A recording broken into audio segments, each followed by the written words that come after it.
are here on visa 482 with their family members and they are from Africa. So I'm not talking about some certain country that you think they are privileged. Hi everyone, welcome and welcome back to my channel. Today we have a very good one. We have Jane in the building. If you have not seen Jane before, she is here to share with us something that is really very interesting and is trending right now. If you want to move to Australia for free, this video is for you. So without further ado, let's just get into it. So Jane, can you tell us who you are? And let's get into it. Hi everyone. My name is Jane. I'm on YouTube as Jane Kenix Creation. Also on Instagram as Jane Kenix, Facebook as Jane Kenix, or Migration Coach by Jane Kenix, and also on Twitter, as Jane Kenix. Hi, so we are here today to talk Australia, talk Australia, how to get to Australia. So can you just tell us about these two easiest ways? I believe that so many people can travel to Australia for free with their family and the visa, and they are coming out with a lot of regulations that are allowing people to move to Australia these days. So I believe you have that information that people are really searching for. So can you tell us the two easiest ways, and if you can make it step by step, that will be very helpful so that anyone watching this video will be able to know the next steps. Okay, Lynda, there is this always say that Australian migration is very hard, the process is very hard, and especially people from our side. Then I keep telling them, okay, it's very hard, but people are doing it, When something you think is very hard and people are smashing it, the question is find out the way they are smashing it and join the chorus, okay? And that's why we do this on YouTube, and many people are having testimonies. Our ministry is working. All right, so I'm going to talk about these two, but there are so many ways, okay? I've shared information on my YouTube about so many ways to migrate to Australia, and people are following the process, okay? And in this case, you don't really need to go through an agent. If you don't have money to go through an agent, all the information you need is online, okay? So the first one I want to talk about is employer-sponsored, where you do not have to pay money, okay? So Australia run the program, which they call employer-sponsored visa for short skill shortage list. And that visa is called visa 482. We've been singing glory of this visa type, okay? However, don't let anybody dupe you. As we are talking, there is no agency that will say, pay me money and I'll give you this visa, like the way they do it in some countries, which I'm not going to mention names here. Anyone say that to you is going to scam you. I say it to people and it happens, okay? So be careful. So in this process of visa 482, what you do is you go find a job, okay? Australia has job banks. They have job websites. You can go to LinkedIn and search, but our popular job website here is Jora Australia, Seek Australia, and Indeed Australia, and other ones. So you can search for visa sponsorship job in your occupation, for example, plumber, carpenter, healthcare assistant as well, because there is also a visa now approved for healthcare assistants. I've made a lot of video about that one too. I'm not sure whether we're going to talk about that one too, but if we have time today, we'll talk about it. So for visa 482, find a job. Employer will bring you over. So when people say to me, this visa is expensive, when we talk about permanent resident visa where you need to sponsor yourself, or temporary resident visa where you need to sponsor yourself, all you need is to assess your skills. People say it's very expensive, they can't afford it. I said, well, you have option, go look for a job. International job is not something you'll find in 1 day or 2 days or even in weeks. As long as you don't give up, one day it will click, okay? So when you get a job, the employer, you need to prove to the employer that you have this qualification and experience. They will handle your visa and bring you over. And they have brought people over with their family members, okay? People are here on visa 482 with their family members, and they are from Africa. So I'm not talking about some certain country that you think they are privileged. And also from the country where I come from, okay? There are people here on 482, okay? So the process is easy. You go find a job. You don't do your own skill assessment. When you get a job, there is a short process skill assessment. The employer If the employer cannot do it, they will tell you to go now and do it. But most of the employer going through this process of sponsorship, they already have people that are doing it for them. Okay, so that's the easy one, 482, and your visa will be out in 8 days because government want to bridge that skill shortage gap. So it's a short process visa. All right, so we're not going to be talking about the cost or anything because the cost is not for you. All you need is to find this job and you will be in Australia via your employer sponsored, okay? And you can move with your family with this, right? You can move with your family as well. Yeah, yes. Your employer, you can say your employer, I'm coming with my family, this does.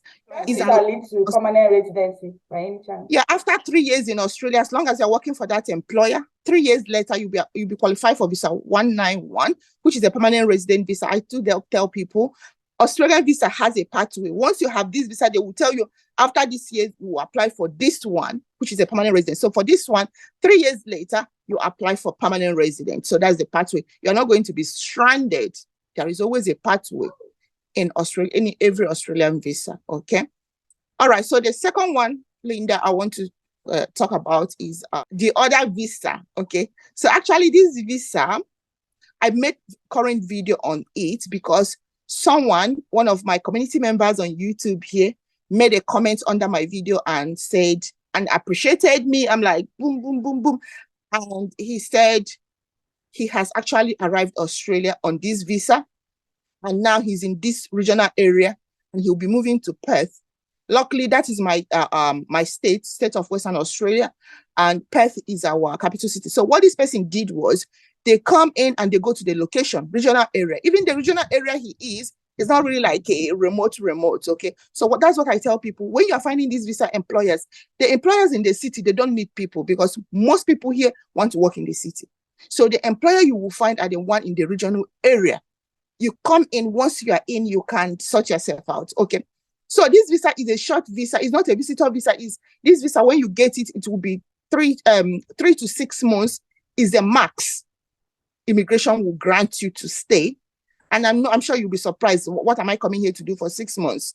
Okay. No, you're not going to be stranded. You cannot renew this visa, but it has a pathway, okay, not for extension, to migrate to another visa.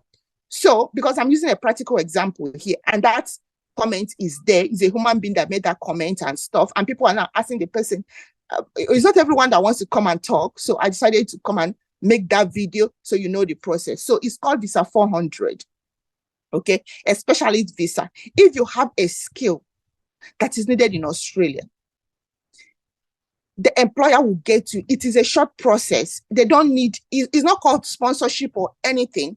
They just need, your employer will send a letter to Home Affairs and say, we need this person, it's urgent. Process his visa or her visa, okay? Because it's a short period, you're not coming to stay long, the government will easily do what? Allow that process, okay? You do not do skill assessment or anything. So you come over here. Once you are in here, you and your employer will negotiate, or you can, within that 6 months, because you have the right to work. It's not like a visitor visa where you'll be hiding and trying to figure yourself out, okay? So you can look for another employer, or your employer will still keep you and migrate you to visa 482, which will also come out quickly. So in that process, they will go through a short process assessment, but you are already in here. So within that 6 months, you'll be able to sort yourself out, okay? I don't want to ask you to go for visa 491 because it's a process. It takes a longer process.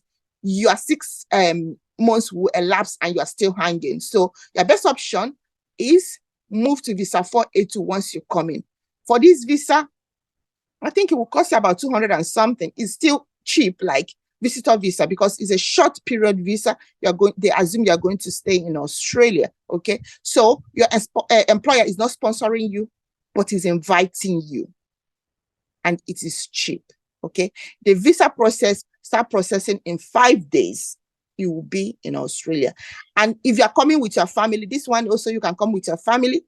However, in this regard, you have to sponsor them. So if you have enough money to sponsor them, or the job you are coming to do in Australia is paying enough to sponsor them, then you don't need to show any proof that you can sponsor them, because your job here will be able to pay you something to sustain you and your family.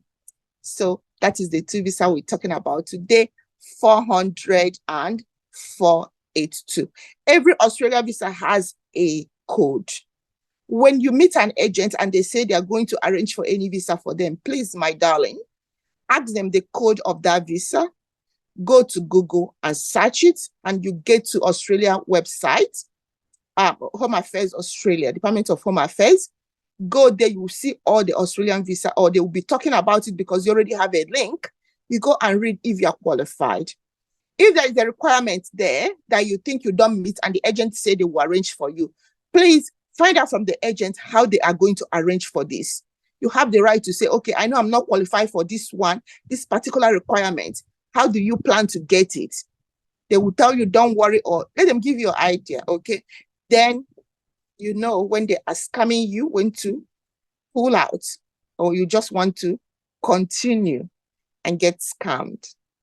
All right. Thank you so much for that. And I thank you because sometimes all this information that they are actually there, but people don't really know that they are there. And then sometimes when people are even scamming you and then they're asking you that, they are telling you that you're qualified for this, you're qualified for that, at least you know exactly that you can confirm somewhere. So I really appreciate this. All right. So Lynda, another thing I want to say, I didn't mention is about the English requirement for these two visas I've talked about.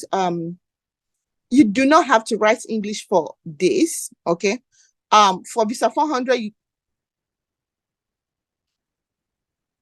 I know something we should, okay. For visa 400, you do not need to write any English. Just like visitor visa, you do not have to write any English, okay? So you don't write out for that because the company will just need you for a short period, 3 months, 6 months, and they assume you are gone, okay? So the process doesn't require English. And for visa 482, there is what is called a DAMA agreement concession for age and English. So that's why I always say there is no age limit for visa 482 because the company will say whether they want you or not, because governments normally give them what is called DAMA agreement, where they have a concession for age. You know, Australia is mostly 45 years, but in that 482, they can get someone up to 50 and 55, depending on how they need your skill, okay? And for English, for that, you can even get 4 general. So it depends on what they ask you to bring. So it's not where you go do academic 5, academic 6, 7 for you to get in. No, okay? So that's why it's also something very easier to achieve, okay? But you need to get that job without giving up, okay? So what are your top tips for people that are searching for a job? Because from all you have said, it appears that getting the job is actually the main thing. So from people that have already gotten the job and maybe the requirement, what do you think will increase people's chances of getting this job? You just need to update your CV. And people asking me Australia standard CV or something. You go online and search Australia type of CV, Australia CV standard or something. People are using AI now to update their CVs and make it catchy, okay? So whatever, don't just use some point form to explain your skills. Australia people like examples, okay? So when you talk about, for example, you say you have problem solving, these are transferable skills, like a team player. You can give an example, you know? I know it's a CV, but there is a way you will short something, make it short, where you have, show this skill of problem solving, just one. And you talk about communication skills, you talk about which other skills, interpersonal skills, team player. These are transferable skills. Then you talk about your core skills, which has to do with your profession. You need to show them that you know, you don't just keep listing things. When you list it, attach it to your profession, okay? And don't put a picture there. No one wants to see you. When they want to see you, they will do Zoom, okay? I see people attaching their photo. We don't do that in Australia. People are really very careful here when we talk about equal opportunities and stuff. Yeah. So, and another thing I keep telling people is that you don't give up when you look for international people. And so many people are good at biasing other people's mind.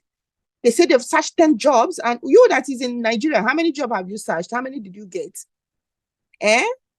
You that is that way you are. The main reason you want to move is that probably you don't have a job, or probably what you have is not what you want to have. Now you are pushing to upgrade yourself. You don't have to be negative. You just need to be positive and keep going. And that's what my channel is for. Motivating people, giving them hope. Keep going. Keep going. One day you will wear your crown, okay? So people that come on that comment and said, they only want people from Australia. That's the thing I hear.